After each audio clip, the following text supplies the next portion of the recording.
And good evening, folks. This is Eric Rollins, the Constitutionalist.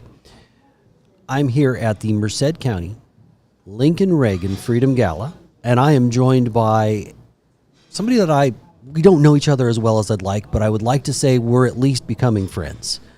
Good guy, George Yang. Welcome, George. Hello, Eric, and I was on your show before already. Yeah, a couple times, I know. Yeah, been some times, should be more often. Yes, absolutely should be more often. Yes. So George is kind of an interesting thinker, and he's been thinking a lot about this California governor race and how to approach it, because ideally we'd love to shut out the Democrats, and this might just be the perfect storm. There's a whole bunch of Democrats.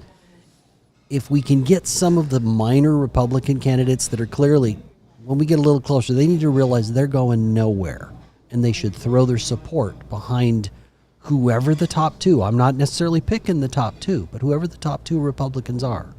So, George, I didn't mean to steal your thunder. Go ahead and tell me about your idea. Good. And basically, this happened in California before, in 2022. That's about 4 years ago, in a Republican-leaning district.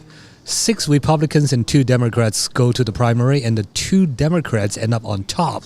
Now, the way that California's primary works is that it's the top 2 primary open to all candidates of all parties. There's not going to be a specific Republican or Democratic primary.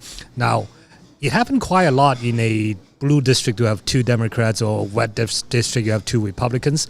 But once in a while in the Republican district, they will have 2 Democrats. Now, we haven't had the situation on the reverse yet, and that is in the Democratic district, we have 2 Republicans.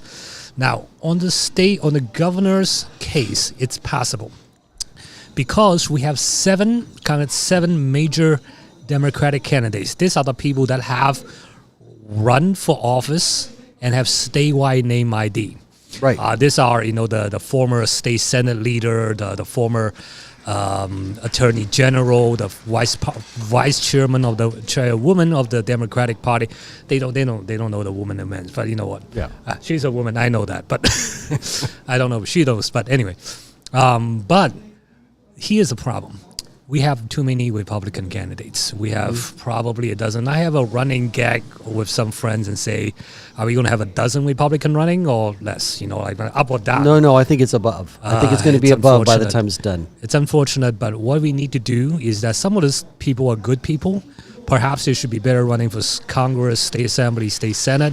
There are many places where they can run. But going back to this idea, if we focus on 2 Republican candidates, and we split the state north and south. So let's say you are from the north. Let's say Steve Hilton. Again, I haven't decided I'm not begging any candidates on this time, right? Let's say we have a candidate in the north. Steve Hilton happened to live in the north. Let's say he is in the north. And then Bianco, let's say, is in the south. Again, I'm not supporting any of the candidates. I believe there should be fair and open caucus before the primary to decide fairly and transparently. If we didn't have a jungle primary, we could do a good job of that. Right. But we do have that. We work with what we got. We roll with what we have. Now, if we mobilize by north and south, so let's say you are the candidate. Let's say, Eric, you are the candidate for the north. You don't have to spend money on advertisement in the southern counties. So you can marshal the limited resources you have on those. And it will be very straightforward. I'm not going to say easy. For every county to focus on turnout for one candidate. So north and south, let's say I'm San Mateo County. I'm helping the northern candidate. I don't know who that may be, right? It can be, Eric Rollins. And you just focus on that candidate. You go out and rip the vote for that. Now, here's numbers. I need to get it right. So total vote the Democrats get on a primary year over year is about 4 million. It's very consistent, about 4 million. How much vote did Trump get? 6 million votes in 2024. So we know there are Republican-leaning voters in this state. But the problem is that many of those people don't vote in the primary. Yes. Now, I have another case, Brian Daly, who ran for governor 4 years ago. He got 4.5 million votes.